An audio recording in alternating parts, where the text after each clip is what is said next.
What's up, capoeiristas, beautiful people from my Capoeira Nation? Thank you so much for tuning in and thank you so much for listening to this episode. In today's episode, we have Contramestre Bambu all the way from Chicago, Ashe Capoeira Chicago. Make sure you listen to this episode. We had a very cool conversation, okay? This conversation took me really close to an hour. So I'm going to cut in two parts. Make sure you listen to this first part and the second part next week. Okay. Please stay tuned. Thank you so much for listening. Thank you so much for supporting the podcast.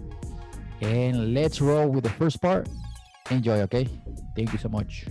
Peace. What's up, Capoeira Nation? Welcome back to the Capoeira Experience podcast. Thank you so much for listening every single time. Very thankful for all the Capoeira community for being active and stay active and keep following the movement of Capoeira and listening Capoeira, studying Capoeira and training Capoeira. Just remember, keep supporting your school and keep supporting your teachers. And today, I have the pleasure to bring back an awesome capoeirista all the way from Chicago, Contra Mr. Bambu. How are you doing, man? I'm doing well. How are you? Thank you so much for really good. Thank you so much for coming back and stay active on your teachings and your classes and all that. No problem. Thank you for having me.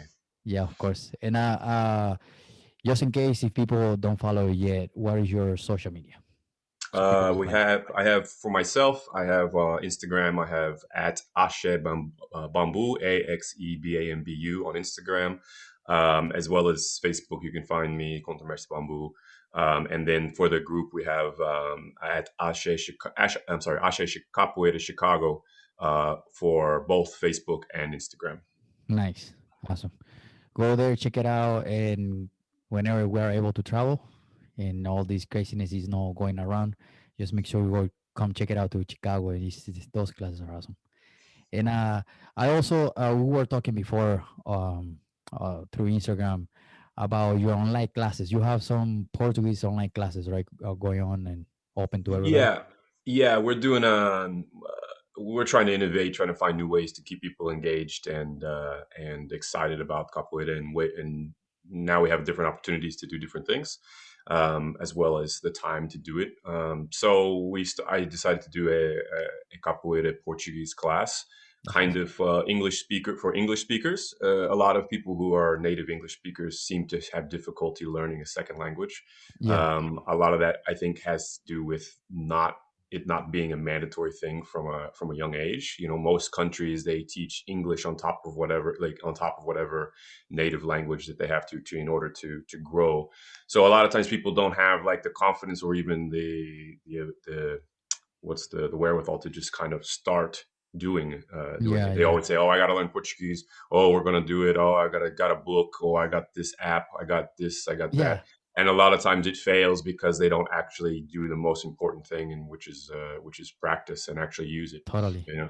Yeah. So the course is just 4 weeks in kind of revolves around the same kind of way that I learned how to speak Portuguese, and that is in a very small environment, which is just revolving around the capoeira, because in our everyday lives, in our own native tongues, we only speak about 800 different words a day, and that's through our Wow. entire day. So if we talk about just breaking it down to 1 hour of your day in a very specific spot, only talking about capoeira, we already have a little bit of a base. All the Yeah. movements are in Portuguese, the songs are in Yeah. Portuguese. So then you start kind of using that and just kind of give them a base foundation of how to pronounce properly, how to make sentence structure, how the verbs work, all these kind of little basic things to give them just that foundation in the in the capoeira environment. Yeah. Then it kind of builds that confidence for them to understand how to learn and grow outside of that. They start to ask questions, start to grow, getting more vocabulary as they go into the regular world. So this is it's a test run first course, try it out, see how well it does, and see if it kind of picks up steam. People enjoy it, then we'll start. So far, so good. It sold That's out in awesome. like 3 days, so it's good. So we'll see next month what happens. Yeah, yeah. I think it's really cool because I think it's I don't think it should be obligatory, but I think it should be part of what we do on learning Mhm. Portuguese. And I mean, at the end of the day, we have to understand what we're doing, right? And Right. uh, I just feel like there's a lot of mestres that they don't speak English, Right. and it's going to be we can absorb way more knowledge once Sure. you understand the Portuguese, at least understand it and Yeah. knowing what they're talking about and what they want to transmit. Right. Right. And especially since like capoeira, there's so much oral history that's passed down from Yeah, one yeah, generation to the next. There's not a 100%. whole lot of written history, like where it's where, oh, here is a book of all the things about the philosophy of your mastery, of your group, of Yeah, everything. It's yeah, all passed down from generation to generation. And some words in language don't have a real translation, right? You can't quite translate the sentiment of certain words. yeah, So you yeah. have to know what they're saying. And especially in the environment that we're in now with the pandemic, like with the opportunity to train capoeira with anyone from anywhere at any time, 100%. Yeah, the students are starting to realize that the the overall base language that's going to be spoken most of the time is going to be Portuguese, and yeah, you're going to get yeah, left. You're going to get lost. You're going to get left behind if you don't understand what's going on in the class. Because even though they'll say the class is going to be in English, it always devolves into back into Portuguese at some yeah, point. yeah. Because I mean, you we got the moments, you got the music, Hmm. and it's just like at the end of the day, everything comes back to the Portuguese. Sure, of course, yeah, Yeah, and then there's also the I always say this on the podcast is higher rank you get. I think on my from my perspective, I think is much better for you to understand and at least like speak it like speak the basic Portuguese for you sure, to be able to communicate with. I don't know if higher rank you should go to Brazil too, and yeah. travel to Brazil, talk to mestres, and just like be around the community in Brazil too. Right. Like, and like for us, like our philosophy for our group is that you cannot pass the information if you don't understand what is going 100%. on. So Portuguese is a very big part of it. And to become graduated instructor, professor, you have to speak, at least have a grasp of the knowledge of the language, as 100%. well as travel to Brazil. And even as you get to a higher point, at the point I am now, to pass from where I am into like a mastery status where I want to be, I feel like I'm even limited as it is. Even I speak Portuguese, even I've been to Brazil, I feel that I have to live in Brazil for Yeah, extended periods of time. I feel like I have to spend a month, 3 months, 4 months at a time like staying immerse there yourself. Yeah, because there's so much of the culture that I don't actually understand that I'm going to have to absorb the history, the culture that you can't quite get from just being outside of it. yeah, So yeah, feel I have to live there in order to absorb that as much as that as I can to be able to be in the position that I want to be in the future, where it'd be a mastery that can be able to pass on that knowledge, that history, that culture to all of my students, and then they can pass on to theirs. 100%. Because it's just like how it is. It's so cool how like everything is connected in capoeira. Mhm. Like, you have the culture, and then you have everything is connected. Samba jihad is connected to capoeira, and maracatu is connected to capoeira, Yeah, and it's just like so many like cultural expressions that are yeah, connected to capoeira. And yeah. the only way to for you to understand all that stuff is learning Portuguese. Yeah, for sure. And step one, right, is learn Yeah, Portuguese. Right? And right yeah, now we have everybody has the time to do it. Like we have, 100%. Yeah. and before it was we were so bogged down with our class schedules. So for me, my commute to the academy is like 30-40 minutes, depending on Oh, the wow, okay. traffic. Could go all Yeah. the way up to 2 hours, depending on the traffic. So I'm Okay. spending 3 hours a day driving to and from the academy. Then I'm spending 2 to 3 hours teaching classes. When is the time that I'm going to add a second class? So you become like 100%. houred out at some point where you Yeah. just don't have enough time in your day to do this kind of class. Plus, before nobody was doing any sort of classes in any sort of like remote settings, where like, oh, Yeah. well, let's just do it online. We'll just do it all together online. Like it was unheard Yeah. of. But now that we can see that there's possibilities for that, it like just opens the doors for kind of more things, more innovation, and the ways that we can both teach our students, and then our students can still support our work for what we're doing, and just trying to find new ways to keep them engaged, and involved with capoeira.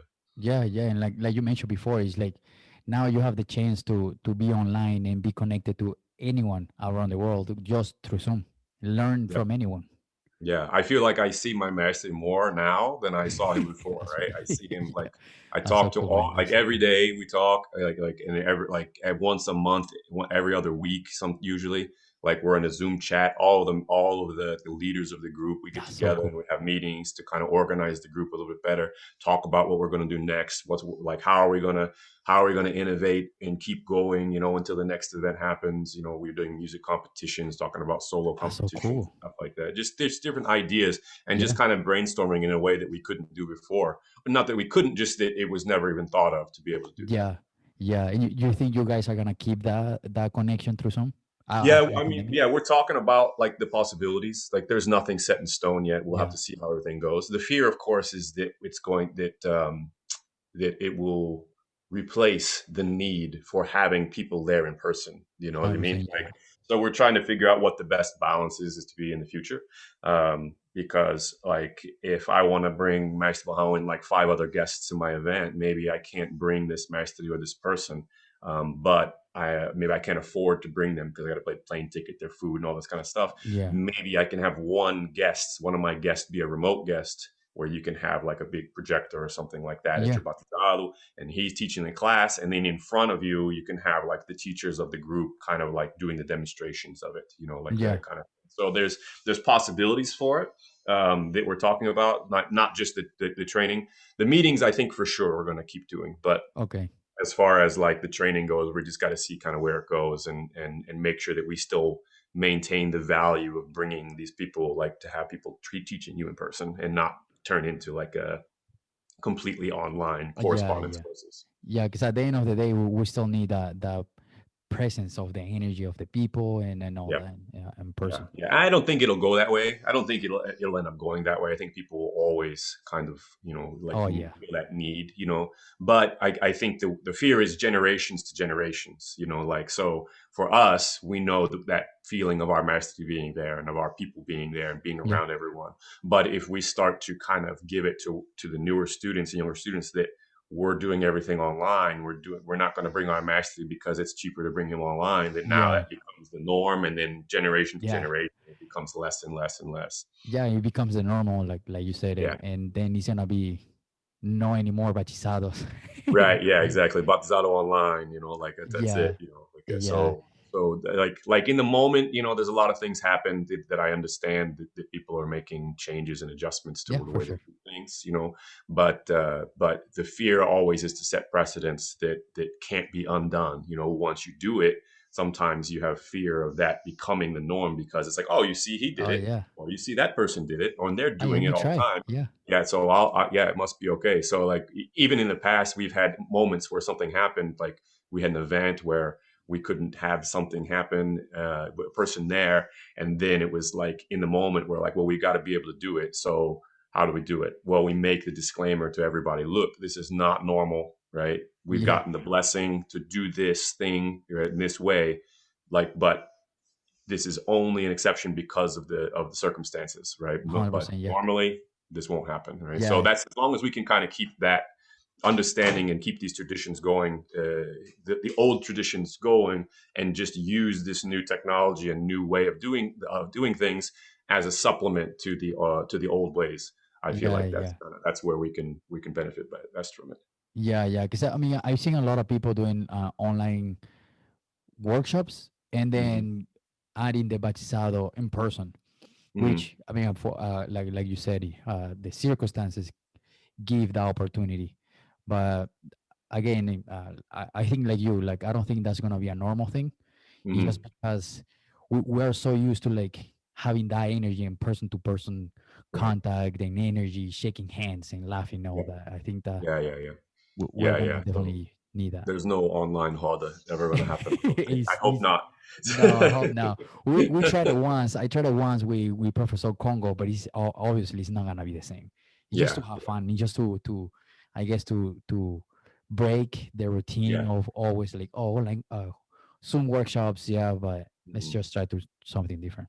Yeah, yeah, and yeah, just like music. I mean, our music classes, like it's a if you can't do the same kind of music class, so we tried to do music class, and the music class, the way that you would normally teach a music class changes because Zoom doesn't work that way, where you can't play together, right? So you have to be like, okay, you go, I gotta listen, and then you Yeah, go, mute everybody, because otherwise it's just noise it's gonna be happening. a So mess. yeah, Yeah, you've got to keep finding out how to how to, use what we've got and the way it works in order to kind of keep pushing forward and keep trying to involve the all the aspects that we do with capoeira into the training. But so much of it is hard. Like even today, like we have in-person classes now, we can't even technically do stuff together. So we're like Yeah, the only time people come to the academy, it's kind of more so that they have enough space to do the training, and then yeah. just to have more one-on-one, face-to-face like interaction and assistance from me, as opposed to me having to tell them, "Oh, put your hand over there. No, no, the other Is it side. like, No, the oh, left, left." is it like left hand? Oh no, wait, it's the Yeah, other yeah, left. yeah, yeah, yeah, exactly. It becomes all sorts of difficult. Yeah, So yeah, so we'll see how it goes. Hopefully we're coming to the tail end of it, and maybe by mid this year, people will start having events again. That's my hope. So, yeah, yeah. Same, same. Because it's just like have the feeling that everybody out there misses like a Hada, like a oh yeah, real Hada. It's like, yeah. I mean, we can have 3, 5 people Hada, but like um after that is like, man, we need more people. We need more energy here. Yeah, yeah. I was talking with a friend the other day about it, saying like, I think it's going to be great the first like event, first Oh Honda, but I my think the god, Honda is yeah, going to be really bad. I think people are going to be all out of shape, not like physically, but just yeah, like not used to reacting to kicks and yeah, stuff. And yeah, I yeah, think yeah. people are going to kick each other and get hurt, but it's going to be great. Like Yeah, everybody's going everybody's to be gonna be missing that. high, everybody injured afterwards. Everybody rubbing each other like, come on, man. Yeah, yeah, You, exactly. you put some balm on my lower back because he's gonna hurt. That's awesome. Man. I'm excited and looking forward for all those kind of stuff. Start traveling and like Yeah, people wanting to travel again yeah, and yeah, travel to yeah. Baisados. Yeah, the whole thing, the pandemic really threw everything off. I was supposed to go to Colombia for the first time this year, and Oh we man. had an event in September, and we were supposed to have an event like 20-year anniversary was supposed to happen in Canada in Victoria Oh this man. year. So Damn it. everything Yeah. just gets thrown out, and you're just kind of. But I mean, Yeah. there's nothing we can do. Yeah. Just Yeah. kind It's of nothing we can control it. yeah, exactly. So we just kind of go with it. Yeah, yeah. You also mentioned something about your classes. Are you doing person class like just a Yeah, few? we're doing distanced in-person classes. We're allowed to have, I think it's at 50% or maybe even, yeah, 50% capacity we're allowed to Okay. have. But I even went even further. So I do at most, I do six-person classes. Okay. Everybody has to pre-register so that they get their slots, and each person has like basically a squared off. I've taped the floor into Oh, six okay. separate rectangles that they have to stay in. They have like 9 by 11 foot rectangles that they have to stay inside.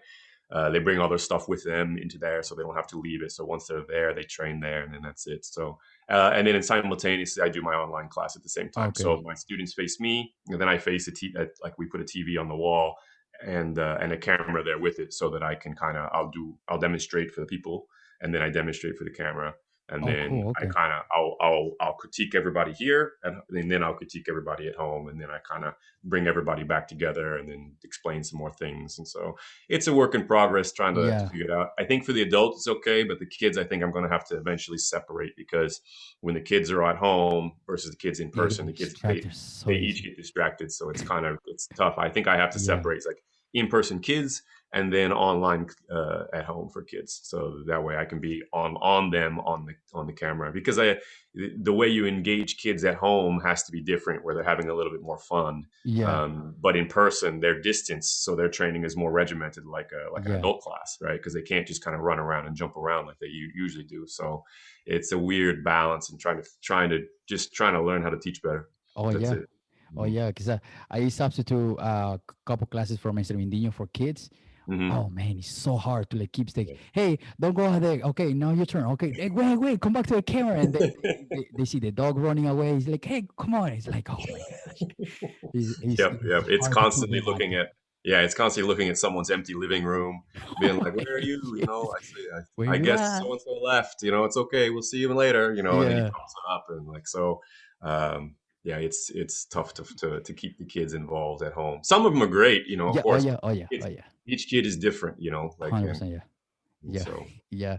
So you put the camera on your studio and then do both pretty much in person and online? Yeah, so I've got it set So so cool, that man. so the academy is like just like a big rectangle, right? So Yeah. I've got basically four rectangles this way and then two over here, and then I teach in the center like a big Oh, space, cool. Okay. right? And then I face that way. So like there's two in front of me, and then there's four on sides of me, and then the Okay. TV is right in front of me behind the students that are in person. So Okay. then I can see them, and I don't have to like turn around. Because before I was doing it where I just had like a tablet or something, so I would duck down, and I would turn my back to everybody, and then I would turn Yeah. back and talk to them, and then I would explain something, and I would have to explain. I'm like, who am I talking to? Yeah. So now at least everybody's in the same area, so that if I'm talking to my students in front of me, then at home can see me and I'm actually engaging them. But I Okay. always before was feeling like I was leaving somebody out. Yeah. So Yeah. And then you're pretty much like all over the place. yeah, Yeah. exactly. Yeah. So the That's future, that's pretty like cool. Yeah. we're trying to figure out like when things come back to normal, how to do this, continue to do this kind of thing. And the thought might be just to leave it on, kind of Yeah. keep it going that way, so people can still remote. Because I've picked up students, like I've got like more students almost now than I had before because there's so many Oh, people learning cool. remotely. Okay. I So was I've got about to students ask you in that too. Mexico and China and all over the Oh, U.S. and different cool. places in Canada. They're just kind of popping in, and they're all Yeah. like every now and then they'll maybe want to pop in, but some of them are paying monthly for a membership just to That's kind of awesome. have the online classes. So the future, maybe like I might continue to do that, Oh and yeah. then even maybe record my classes for the week and then Yeah. leave them out there. So maybe if somebody wants to be like a member, but they Yeah. can't attend every class, they can come back and watch the class at the end of the week if they need And to. follow the class. Yeah. No, that's awesome. Yeah, That's pretty good. Yeah. Yeah. yeah, Because it's the same thing too for me here. I got more students during the pandemic than yeah, before the pandemic. It's so funny. It's sure, just like weird how it works. In a lot of way, more people asking for classes. It's like, hey, yeah. how your classes work and all that. It's just like weird, I Yeah. guess. Yeah, I guess, I mean, it is weird, but I mean, I guess it's not because people have more time. They can do True. it at True. home. Yeah. They Yeah. don't have to go anywhere. And then people who maybe like your style, right, that live somewhere else, they have that opportunity. So, 100%. most of the Yeah. people that I have that are training with me have either done a workshop with me somewhere before in the past, Oh, and they cool. like the way that I teach. So they've chosen, they've I'm sure that they've poked around and gone to different teachers, but Yeah. they've chosen that they want to train with me. So they kind of regularly will be here, or they may That's have awesome. chosen to train with me and then also maybe train with this person over here. So they have that Yeah. opportunity now that they didn't. They can take a class with me on Monday or Tuesday, and then on Thursday they can go take a class with Mestre Barronzinho in Canada, right? And That's then so on cool. Sunday they can have a workshop with Mestre Barron, and then back on Tuesday come back with me, and then next week with Estágio Fantasma in the Philippines. So they can be That's all over the awesome. place. It's That's really so crazy. cool. Yeah. Hmm. That's so cool. It's just like so cool how like capoeira is adapting to this and like always capoeira always adapt to everything happening Yeah. around capoeira and we always try to find a way how to keep going. That's Yeah, pretty cool. yeah, yeah. I think we're used to, struggling, right? Yeah, So that's for true. us, it's Yeah. something new. Like capoeira has always been, like to survive doing capoeira has always been a bit of a struggle, to Yeah. find that way. But I think as we're growing and we're getting smarter and we're educating ourselves more on how to both be uh, teachers and be better businessmen and be better, 100%. business owners, we can figure out, you know how to take these negative things that happen and innovate Yeah. and then come out better on the other end, Yeah. Yeah. and that's what I feel like. People ask me, how is it going?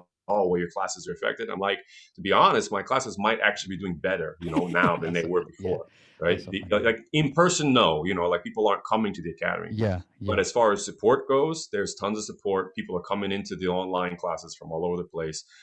I've got regularly in my class, I'll have at least 10 people combined, right? That's At least awesome. 10 people in every Yeah. class.